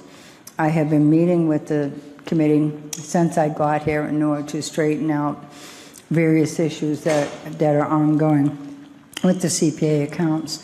So they also can apply small figures back to their borrowing accounts. So they're going to request closeout of $100.98 on an article that's been outstanding since 2011 on the borrowing. Also, $646.59 to apply to borrowing, which was from a May 15 borrowing, both of them in relation to Glen Echo. And return to CPA Historical, which goes back to their operating balances, $22,271.21. That was the Cape and Reynolds Security. And the final one is $116 to go back to CPA Historical, which was voted in June of 2020, and that's $116. So it will leave additional funding for the CPA to be able to continue on their good deeds. Thank you very much for that, Biz. So essentially, you're closing out these articles that are completed, and the funding that was used to fund them at that point, leftover funding, is being returned to the funding source that was originally used. Correct. Thank you very much for that. Any questions or comments from the committee on Article 14, prior appropriations? Heidi. Hi, Heidi Tucker. Just a question. The Cape and Reynolds farm, that's the one on Pine and Pleasant? The house with the painted windows? In all truth, I have no idea. Okay. I'm in charge of money, not locations. Okay. So we just put the dog park there, and there's supposed to be security. Was that security cameras, or what kind of security was that? And I don't know, maybe this is a Mark Tisdale question. Sorry, Mark. What kind of security is going to be established for the dog park? And is this something that was done and then it was over, and now that the security part is part of the dog park budget? If you'll just bear with us one moment, I will get the article. Sorry, I'm here to ask the real tough questions. That's okay. I'll go get some information. Just give me 1 minute, okay? Thank you. I mean, to confirm what you said, it is a separate article from the original article. There was actually two articles for the site development. One was, I don't know, I'll say 2015-ish for a couple $100,000, 250,000. And then I think at last year's town meeting, it was one for 463,000. They went out to bid. That the combination of those two articles were used for bidding. Rich Terry, who's also on the committee, the Friends of Camping Committee, applied for a grant from the Stoughton Foundation, got some money for that. So with those two funding sources, they were able to get the project done. From a security standpoint, though, I'd have to ask Rich. Rich has been all over it. He knows the details. I don't want to give you an incorrect answer, so I can get back to you on that. Okay, I'd appreciate that, because it'd be nice if there was some sort of security over at the dog park, because it is kind of a out of It's a little area. remote. Yeah, a little remote. Sure, Yeah. absolutely. Okay, thank Yeah, you. it makes sense. Thank you. Joel, did you have a question on this? You good? Yeah. Okay. Any other questions or comments from the committee? Article 14, prior appropriations closeouts under Article 70, Annual Town Meeting 2023, sunset. Hearing none. Any questions or comments from the public? Article 14, prior appropriations closeouts under Article 70, Annual Town Meeting 2023, sunset. Please identify yourself for the record. Pat Colburn, Precinct 4. My question was, When I looked at the chart, and I'm sorry, my phone is dying, and I was yapping, so I might have missed this, and I'll apologize, but you had money going directly to the general fund, and I've never heard of closing an article. I've always known it as how you explained it earlier, that you can go from one borrowing to another with the same term. With these free cash articles, how are we able to put the money into the general fund? Your comment is absolutely correct. When these articles were voted, it was use of free cash. So we are required to put it back from the funding source that it came from. Then my other comment is I'm not really a fan of putting borrowing money into the general fund. Will it be used to pay down the debt? If I can clarify, this was not borrowing money at all. None of these articles are borrowing money. I'm sorry, I misspoke. Even though it was a cash article, it was still an article as opposed to funding outside of the general fund. So do we know what we'll be doing with this money? What happens with these articles, which are specifically defined as municipal appropriations to be closed, we had originally appropriated, for example one, out of the water department, we had originally appropriated $4,480,000, which came from a portion of retained earnings. It was a split vote. Some came from retained earnings, some came from borrowing. So with that, we need to put that money back into the retained earnings. So it's all how it was voted out at town meeting as the approving authority. How did you vote to fund these? That's how it has to go back. So I believe you're saying that because it came from free cash, it goes back so it can become free cash again. Correct. Thank you. You're welcome. Thank you very much for that. Any other questions or comments from the public? Article 14, prior appropriations closeouts under Article 70, annual town meeting 2023, sunset. Please identify yourself for the record, Cynthia. Cynthia Walsh, 1096 Park Street, Precinct 3. In regards to a previous question, when you talk about security, you could say, cameras, but as to the details, that's an executive session topic. Thank you very much for that, Cynthia. Any other? Dave, you have a question on this? Yeah, I want to just start by saying it's kind of ironic that we're talking about revenue when the Finance Committee ostensibly is not supposed to be talking about revenue, but here we are. The fact is that the Finance Committee cannot do its job without understanding the revenue. The first 7 years that I've worked on the Finance Committee, we had revenue sheets. We had projected revenues. It was information that even with a short-staffed accounting office that had a hard time trying to get the town in balance every single year, they managed to get it in balance, and they also managed to take care of the needs of the Finance Committee. So I don't know if we were spoiled and we weren't supposed to see revenue, but we got them anyway. But bottom line is that if we're to recommend an annual fiscal year budget and all articles that require appropriation to town meeting, and to ensure that the town has a sound fiscal policy, strong financial management, and proactive fiscal planning, kind of feel like if you have to set up your own budget for the town, you need to know something about revenue. So if we're going to be doing the work that we need to do, how on earth could we just think about expenditures without understanding what the revenue is? Thank you very much, Dave. It's important to state that because the way in which the understanding of what Finance Committee's purpose is, it seems absurd that anybody could actually create and manage a budget without even knowing what the revenue is. It's absurd to me. Thank you very much for that, Dave. All right. Any other questions or comments on Article 14, prior appropriations closeouts under Article 70? Carolyn, did you have a question on this? Okay. Any other questions or comments from the public? Article 14, prior appropriations closeouts under Article 70, annual town meeting 2023, sunset. Hearing none. Next item on the agenda, Article 8. Adopt MGL Chapter 44, Section 28C, F, tax and excise collections. Are you presenting this, Biz? This is something that would typically be presented by legal. However, on this particular law, the town voted a couple years ago that we would be including trash in our lien process. So when we went to put a lien on the deed at the Registry of Deeds, each one of the trash bills that need to be liened, of which there are 1,200 of them, it was going to cost us $104 apiece to have those liens filed. And that lien, the cost of the lien is transferred to the homeowner. So what we are recommending is that this law be, this new section of law be addressed so that we only file for one lien.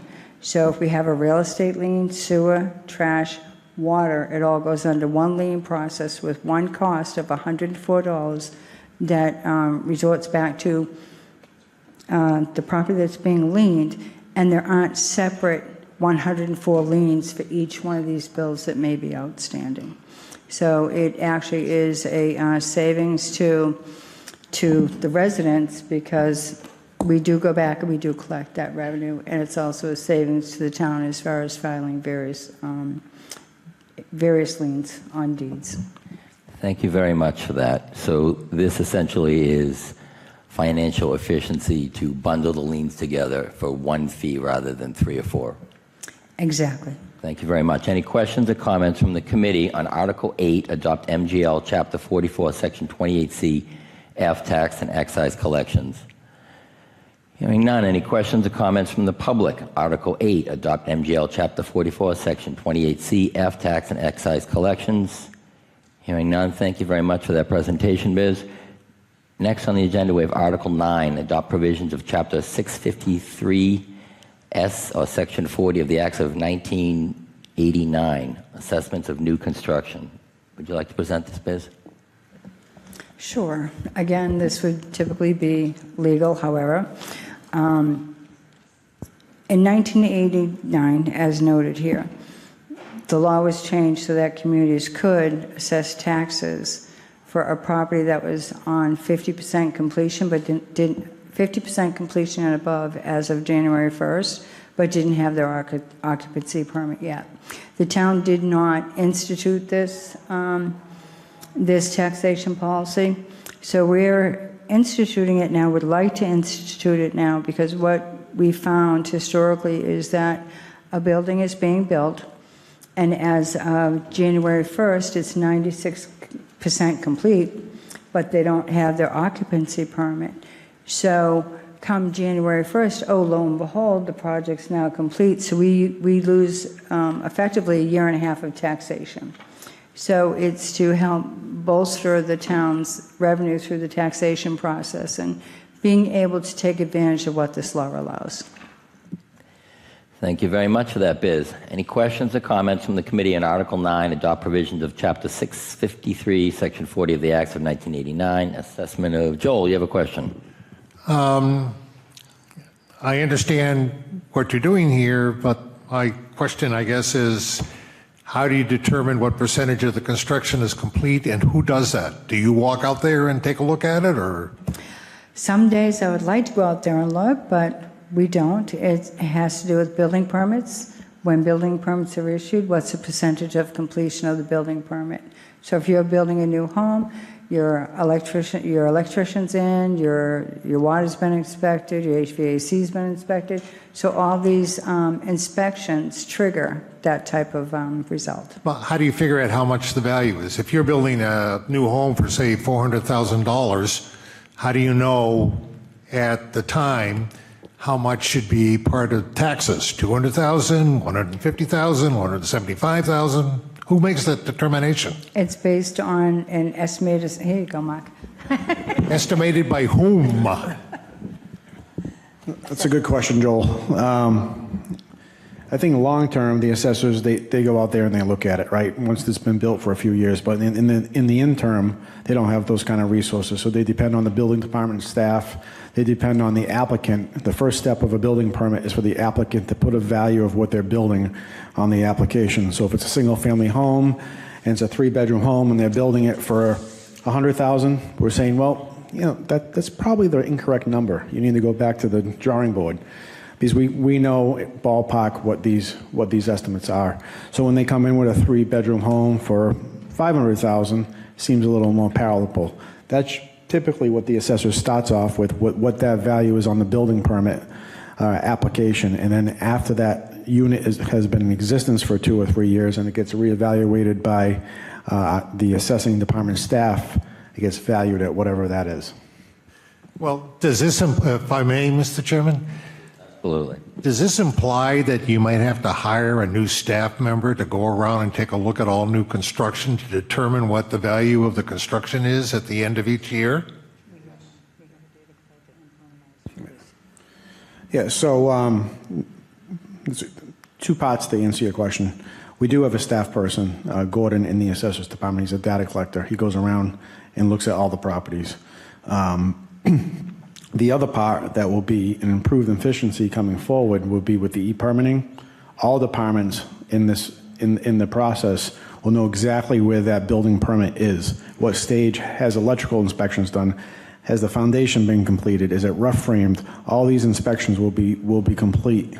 I understand that. Yeah. The question is, who values it? The initial evaluation, I know what the initial value is on the building permit. I've done plenty of building permits, okay? So if the building permit is based on a valuation of $400,000, to pick a number, okay, and it comes time to make an evaluation for the assessor, who makes that evaluation of how much of that particular building is complete? The data collector in the assessor's office makes that evaluation. And he's qualified to do that? Yes. Yes. Okay. Thank you, Mr. Chairman. You're very welcome. Any other questions? Oh, Lauren. The drone that we got, is that going to be part of that? You know, the satellite. The satellite? We don't have a drone. Will that help? Because I thought that you would be able to see. So I think I know what you're referring Yeah. to. It's not a drone. The drone we bought, nobody's supposed to know about. It's on top of Town Hall, right, parked on the roof. We fly it around Town Hall day long. Just kidding.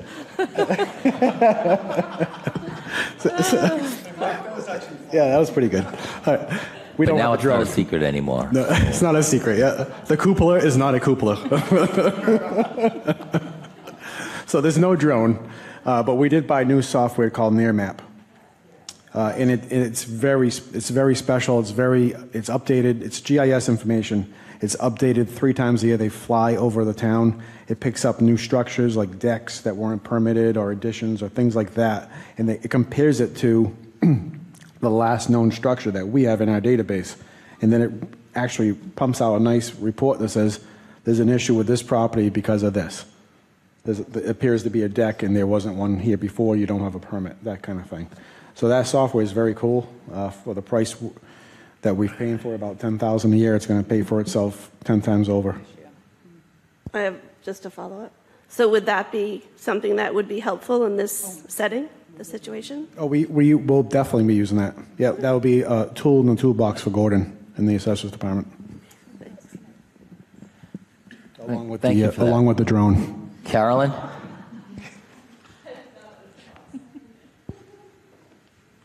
Hi, thank you. I just want to make sure I understand it. So with the new construction, you're going to use whatever the value is on the building permit to take the initial percentage of completion. And then after it's been occupied and the assessors get around to going out and reevaluating it, then it'll change that value. Correct. And in that whole stage, Gordon's involved in every step of the process. Right. So there's a few steps, checks and balances in the process. I just wanted to make sure I understood that. Thank you. Thank you very much. Any other questions or comments from the committee? Article 9, adopt provisions of Chapter 6. Dave? Yeah, I have 2 concerns about the article. The first one is that anybody who looks to make an investment, whether it's homes that are being rented, small businesses, when they're making their investment, they don't start making money until they complete a project. They can't have extra cost in their project before they start making revenue from their business. They need to have, if you're pulling in the dates that they start to owe money to the town, it starts to impact their cash flow because they're not making cash flow until their project is all the way done. So I get concerned about commercial investment and having unintended consequences that while this might be expedient for getting revenues in the town, it's not very economically sound to people who might want to make an investment in Stoughton. So that's one of my concerns. The other one is something that I've been concerned about ever since I got involved with Finance Committee, is that we have revenue coming into the town fast and furious. We stack our millions like cordwood around here, but once it touches the general fund, it's gone, it evaporates. We spend every last dime. As soon as it touches the general fund, it's gone. So until there's some kind of a financial policy in the town that I was hoping the Collins Center would have ahead of something like this article, I'm leery about having this kind of decision made before we even have policies in place for when the revenue does touch the general fund. Those are the two concerns I have. You can address them if you like, but those are my concerns. I'll address your first question, Dave. Could you just repeat your first question? I just want to make sure the first one is economic development, because small businesses don't start to recoup in their investment and get cash flow from their investment until they're done, not getting taxed on the way before they even start making their first dollar from the community with their business. Thank you. It's actually a good question. I had the same question myself. So I actually spoke to a couple of developers, not residential people, but more commercial developers. And this is a pretty common law in other towns. They've enacted it years ago. So when they're running their balance sheets, when their expenses for the project, they're typically rolling this into their project. So not to have this in a project is just a little more gravy on top, which is great for a developer investing in a town, but they usually build this into their budget. Well, I would just say then that would be an advantage for Stoughton. If we don't hit people up for the taxes until we're done with the project, it's like that's where I want to go with my business. One side point, Dave, you make some good points here. We also have the largest project maybe in the history of Stoughton right now under construction. The foundations are in. So if this goes through, you're talking about some serious money that we would not typically have coming our way. Which leads to my second concern, which is all the revenue that's coming in without any kind of sense of what to do with revenues in the town, without a policy in place. That concerns me. So I'd love to see something done on the select board side before we start taking that kind of revenue into the town, so that we could actually appropriate the money properly instead of just letting it hit the general fund and then it evaporates like it does for every other source of money that keeps hitting our general fund. All right, thank you for that, Dave. Any other questions or comments from the committee on Article 9, adopt provisions of Chapter 653, Section 40 of the Acts of 1989, assessments of new construction? I was just surprised it took 35 years for someone to bring this up. Any questions or comments from the public? Article 9, adopt provisions of Chapter 653, Section 40 of the Acts of 1989, assessments of new construction. Hearing none, we'll go to the next item on the agenda, which is Article 12, FAA lease agreement. Do we have a presenter for this? I can give you a brief overview. Thank you, Mr. Tisdale. Yeah. There's actually the best overview of this is a map that's in your backup information. I don't know if you've seen, I don't know if you've seen it or not. There's also a copy of the lease in your backup information. To be honest with you, when this came forward, I didn't even realize we had they call it an outer marker. It's a building, a small building. It's actually checkerboarded color on the top, if you can believe it. Looks like a checkerboard. And then it has some sort of tower, communication tower near it, and it's wrapped in a chain link fence, and there's a gravel driveway that goes to it. It's off West Street. Yeah, so you knew about it. Yeah. So I didn't. We must have missed that with the drone. So, right. So, I looked into it, and then, it's a structure. It's been there for a while, and this is a 20-year lease from the FFA. It's the federal government. What this unit does is it's a compass marker for airplanes traveling to the Norwood Airport, and that's what the function of that that location is. It's built, it's already there. There's no money involved with this article. Well, thank you very much for that. Okay, questions or comments from the committee? Lisa, you have a question on Article 12, yes? Thank you. So just very quickly, I did read the backup on that, and you just picked up on the one question I had, is why isn't Stoughton getting money when something's... And sarcastically, somebody said to me, do you want some airplanes crashing on our property? But seriously, why would we not get revenue?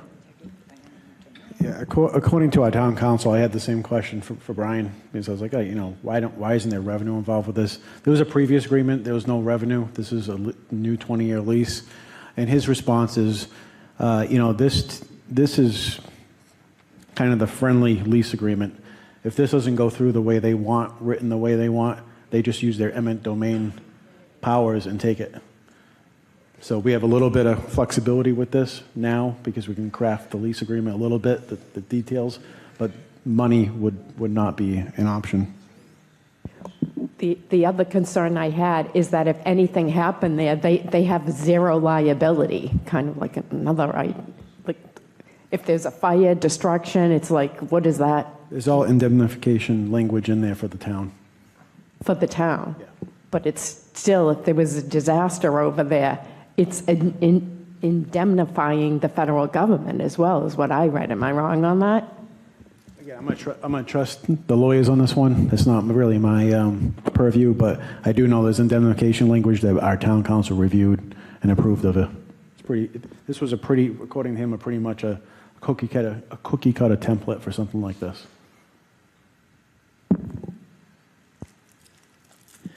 All right, thank you for that question, Lisa. Thank you for the explanation, Mr. Tisdale. Heidi, you have a question on this?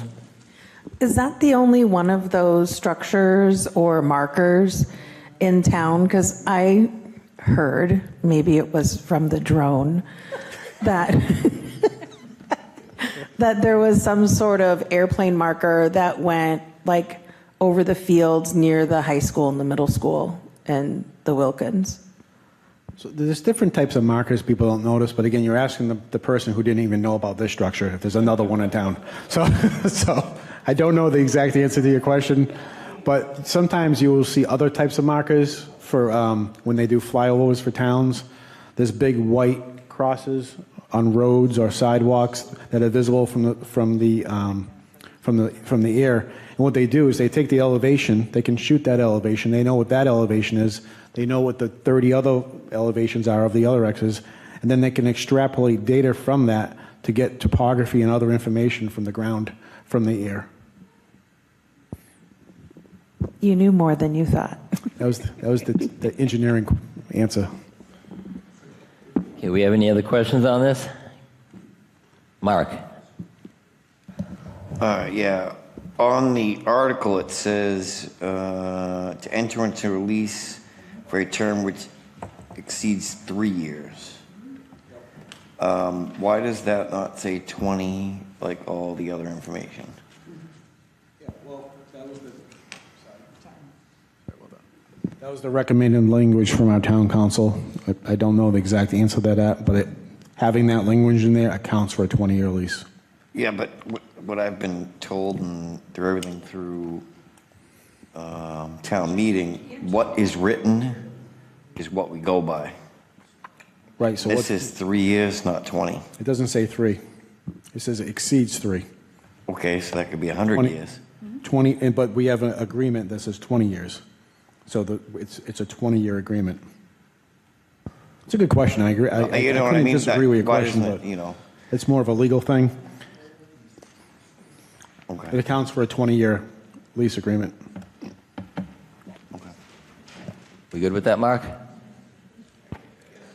Okay, any other questions or comments from the committee? On Article 9, adopt provisions of Chapter 653, Section 40. We already skipped that one. We already went past that. Any more questions from the committee? Article 12, FAA lease agreement from the committee. Any questions or comments from the public? Mr. Anzavino, did you have something to add to this? Oh, please identify yourself for the record, too, when you add it. So. John Anzavino, Precinct 4. I just wanted to say that when I was on the board and this came up, the board is usually limited to 3-year contracts. So back then we were doing 5 years, and that was a question I had asked. Well, how can we do 5? And they said this is an exception. And actually what council told me back then was, it doesn't matter if you sign it or not. You're not going to move the marker. They're going to be there. It's kind of a formality. So I'm glad to see that they actually bumped it up to 20 years, so you don't have to be bothered with it. But I think that's the reason for the over 3 years, is if you look into the laws, it's like you're limited to a 3-year contract, but this allows them, with this particular type contract, they do allow them to exceed it. Best of my knowledge. Thank you very much for that, Mr. Anzavino. Cynthia Walsh, please identify yourself for the record. Cynthia Walsh, 1096 Park Street, Precinct 3. The previous speaker is correct. Town meeting can only normally do 3 years, and this allows us to do more. And a previous town manager from way, way, way back tried to get a little cash out of the deal, and he got the same answer that Mr. Anzavino gave you. It's the federal government, stupid. Thank you very much for that, Cynthia. Any other questions or comments from the public on Article 12 FAA lease agreement? Hearing none. Next item on the agenda, Article 7 roadway paving. And do we have a presenter for this?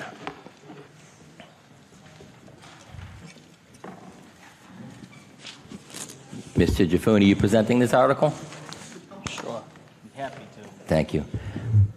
I'd like to thank Mr. Jaffoon right off the bat for supplying that map and list of the streets that have been completed and the ones to be completed in preparation for this article. I thought it was important the town meeting see progress on this so they could see a map, they can say, oh, look, we're getting these things done. I thought it was very, thank you, Mr. Jaffoon, for coming up with that. No problem. As I did tell you before, I can't take credit for that. That comes out of our engineering department, our GIS coordinator. So I gave him the list, he made the map. So thank you, though. Thank him. So this program has been ongoing began 2 years ago, actually only about 18 months ago. Finance committee, town meeting, all the other various committees, everyone's been very gracious in reinvesting in the town, realizing the infrastructure in the condition that it's in, and these are just necessary projects. Of course, we always do our best to coordinate with all the other underground utilities before we final pave these streets. But the idea, the concept of this program is to go into neighborhoods really. So once all the underground work is done and the streets are paved, we don't have to go back for a long time. That's the idea, that's the intent. I'd be happy to answer any questions. Well, thank you very much for that. Do you have any questions or comments from the committee on Article 7 roadway paving? Heidi. I just have a comment. So it's kind of a pain when you get stuck in the traffic from the paving, but once it's done, it only lasts for a couple days, but once it's done, it's so nice. And I just have to give you props because driving in other communities, I've been driving to Weymouth twice a week lately, and driving through some of the towns to get there, I'm just like, oh my God, these roads are horrible. And so it gives me a sense of pride to know that our roads are decent, and also the drainage on our roads are really good. So I just want to give you props for this whole project and just for doing a job well done. Thank you. That's what I thought about our roads 2 years ago, so that's why we started to aggressively do this program. Thank you. Thank you for that, Heidi. Joel, you have a question or comment on this? Yes, I do. Mr. Coulter? I know. That's why I was actually hoping to talk to the finance director, but you'll have to do so. She's apparently gone. This will be a bonded article? Yes, sir. Okay, so the value of the bond will therefore be $2,066,036? That's correct. Okay, if the cost of the paving goes over that amount, what happens? It won't because we have a factor in No, it. please don't say it won't. Well, we won't do the work. Right. Okay, We'll do fewer streets. so basically you just do up to the amount. That's and so if it requires another, say, $300,000, you're not just going to arbitrarily go out and get another $300,000 worth of bonds. No, we won't. We can't. We're not authorized. Okay. If this is what's approved. All right. That's exactly what I wanted to know. Thank you very much. No problem. Thank you. Thank you for that, Joel. Do you have Dave, you have a question on this?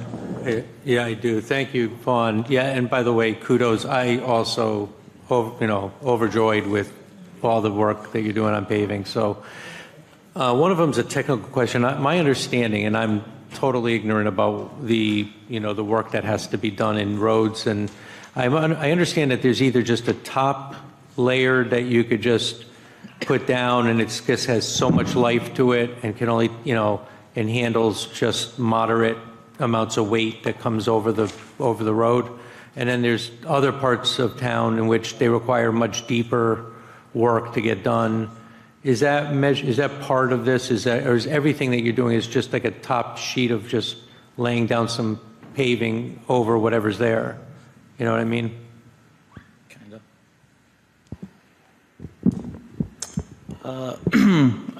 Yeah, I think I understand your question. For the most part, this program has included the milling and repaving. So we mill out, 2.5 inches, and then we'll go back with 1.5 inches and 1.5 inches. So it may raise the roadway 1/2 inch or so. But that's basically what we've been doing the last couple of years for most, if not all, these streets. Okay. And the other question is, just because it's my neighborhood, it's a neighborhood question, but it's been one of those long burning questions that's been going on forever. It's off of West Street. There's a road called Woodpecker, and it used to be very controversial. There's a lot of things that has to do with like who owns land where and all that kind of thing. But has that been settled out? Because I noticed that we do get that part of that there is paving done, but it's just like with a lot of potholes there. Who's doing that road? Does the town do that road? Does somebody else privately do it? How does that road get done?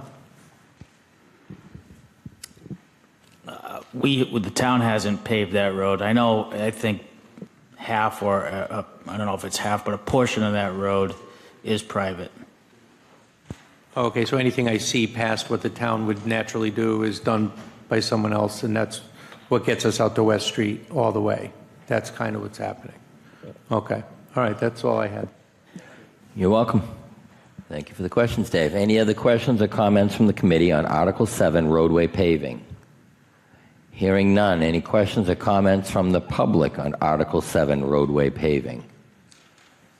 Please identify yourself for the record. Yep, come on up to the microphone. Gene Eng again, 74 Erica Drive. I have this listing. It shows the street, the resurfacing program shows the streets. It lists the streets that are involved plus maps. And just a simple question. I don't know who compiles this, but I don't see 10th Street on this list or on the map, because that was recently done. It was repaved. So can you address that? The question is who compiles this? Yeah, I mean, why isn't it listed? I compiled the list, I made the list, and I omitted it by mistake. Okay. Oh, so that would be in the green then, right? Is that where? That would be in the red. Yeah, it's already done. in red. Okay. Okay, so I guess a follow-up question is, where's the QC checks and controls? I mean, if this is supposed to be a so-called program, you have to be able to identify what it is. You need to. I'm sorry, sir. I don't. Could you is that please a speak into the question microphone or a little bit more? The people in the back having a hard time The question hearing was, you. where's the quality controls and checks to validate that, this is accurate? Because you do have a budget, and it's all assigned to these streets and all these projects. I guess I would be the quality control person to make sure they're done. And like I said, one street's off the list. I think there's 103 or so on here, so that was a mistake. Mark, Carolyn, do you have a question on this? I just have a question. Was this something that was just prepared for town meeting members so that we just see what streets have been done and not the actual, like, where you keep track of everything that you're doing? I had requested a map from Mr. Jaffoon, is what happened on this. The paving program has been going on for a year and a half, 2 years, whatever it is. And I thought it would be good for town meeting to see progress on this. Right. So I had sent Mr. Jaffoon an email, and I said, hey, can you send us a map? It would be, so we can see what's been done. I thought it'd be good to see progress.